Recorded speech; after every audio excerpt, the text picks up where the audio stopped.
Konnichiwa, Japan fans. In today's show, we are going to continue on our series about virtual selling.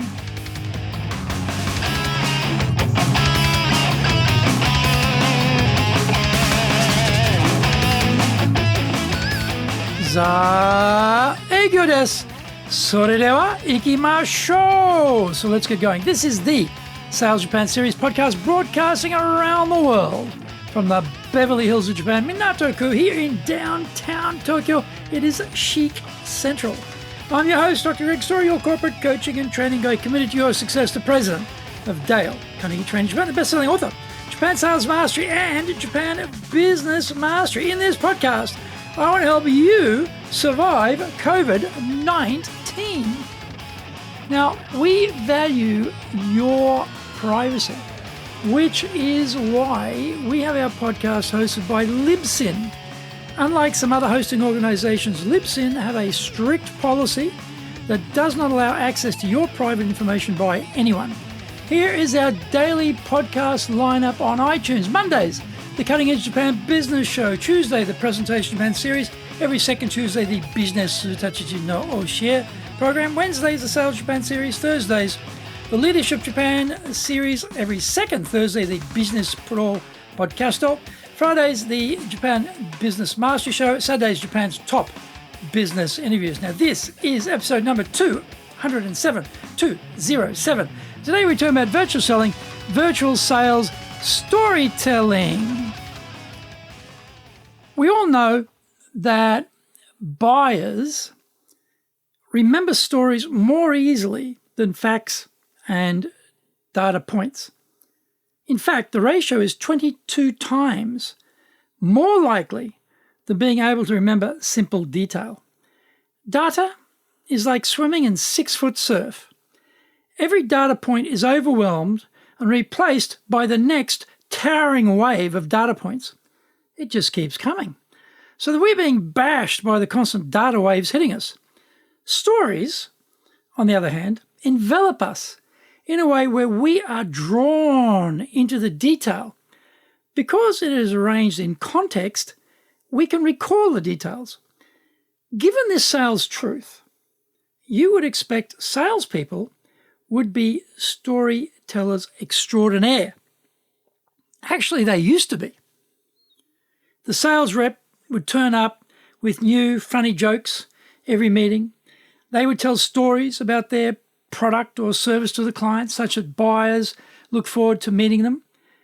Their only competition was newspapers, magazines, and the radio. Then television appeared, and buyers had other means of being entertained, and what once worked in sales was lost. Storytelling works, and science can now tell us why. Listening to stories releases a chemical called oxytocin in our system, which makes people feel more trusting, charitable, bonded, and less anxious about trusting strangers.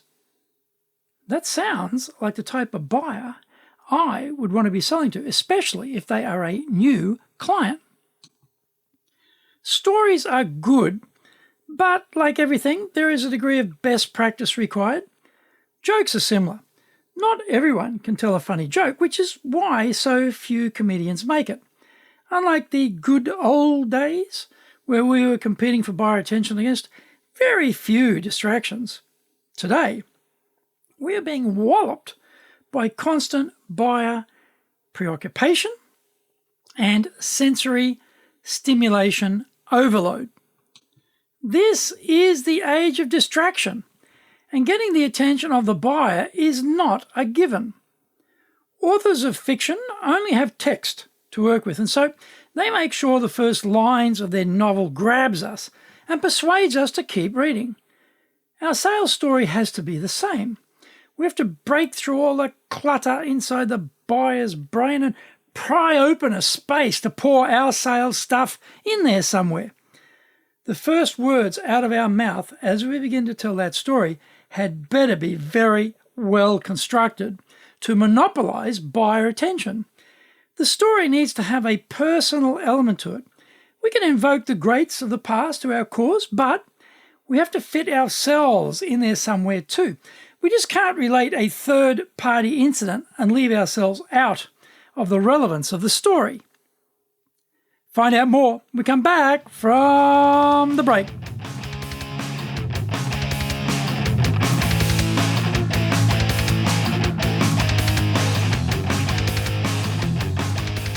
Now, our show today is being brought to you by our public courses, but we also do in-house programs. We do them in our Super Safe classroom, we do them live online, we do them in Japanese, we do them in English. Today's show is sponsored by our professional leadership series. We're looking at performance evaluations. That will be on the 30th of October. On the 5th of November, we will start Virtual Selling Mastery. That's a 5-week-long program, 3 hours at a time. On the 6th of November, another one of our professional leadership series will be looking at the coaching process. Get my best-selling books, Japan Sales Mastery, that's the Bible for selling, and Japan Business Mastery, both available on Amazon. Check out our website for details on those courses at ianjapan.dalecarnegie.com. If you like learning by watching videos, we've got over 1,000 at Japan Dale Carnegie TV on YouTube. We are releasing 3 TV shows every week on YouTube. The Cutting Edge Japan Business Show, that's the premier business show in Japan, comes out every Monday, Tokyo time. Fridays we have the Japan Business Mastery Show, and now on Saturdays we have Japan's top business interviews, where I interview leaders from SMEs all the way up to the corporate captains of ministry on one topic, leading in Japan. Every second Thursday we release the Business Pro Television Show. You can email me at greg.story@dalecarnegie.com.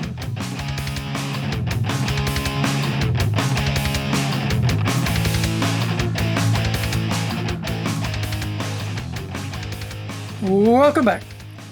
It also has to have an emotional element. Well, this shouldn't be hard, because most of us in business feel like crying most of the time thanks to the economic disruptions of COVID-19 and how it is hammering our cash flows. Include a personal story about another client and the problem they had and how we fixed it. There has to be an emotional element to it so that the listener can relate to the sales story more easily. Drama in narratives comes from conflict and challenge. These are in ample abundance at the moment too. So plenty of scope to get these elements into our story. We need to transport the buyer into the world of the sales story and give them a front row seat to the action. The fact that we are meeting with the buyer online makes it more important to get this right. We are not able to bring all of our body language to the storytelling, and we can't read the reaction to our words as easily as when we are in person together. We need to draw mental pictures the buyer can see for themselves. We want characters in that story, some of whom they will know, to make it more relevant. We have to set the scene. We should be specific about where and when it occurred, who was involved, and what happened, etc. This storytelling gig is not a reading from War and Peace.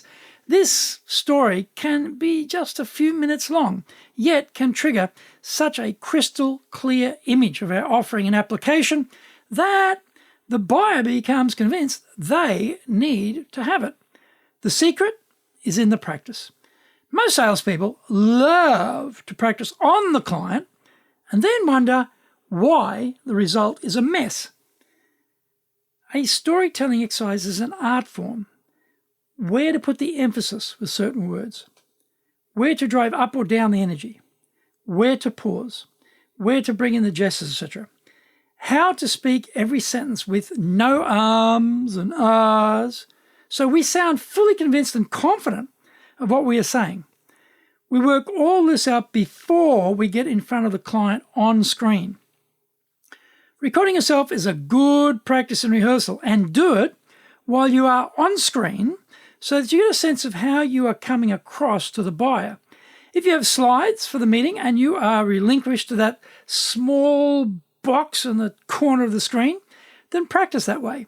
If you are half screen or full screen with a buyer, then record that version and see how you are coming across. Remember, the audio on many of these platforms is poor, so we have to pay special attention to our pacing to get the clarity we need. Storytelling works. There is no debate about that. Do you work as a master storyteller? If not, then time to get busy practicing. We have reached a point in time where online meetings will become more common even after COVID-19 has been brought to heel.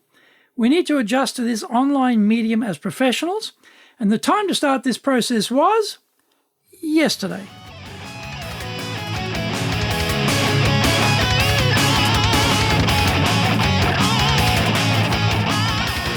Thank you for joining the Sales Japan series. If you found the program useful, then work on your karma and share this with your family, friends, and colleagues. Don't forget to subscribe and share this podcast on iTunes. Immediately apply what you've learned today. Go out there and survive. Use it. Remember, I'm your corporate coaching and training guide, committed to your success here in Nippon and anywhere else in the world you may be at the moment listening to my podcast. Voice coming across the waves, through the mist, through the ether, reaching you around the world.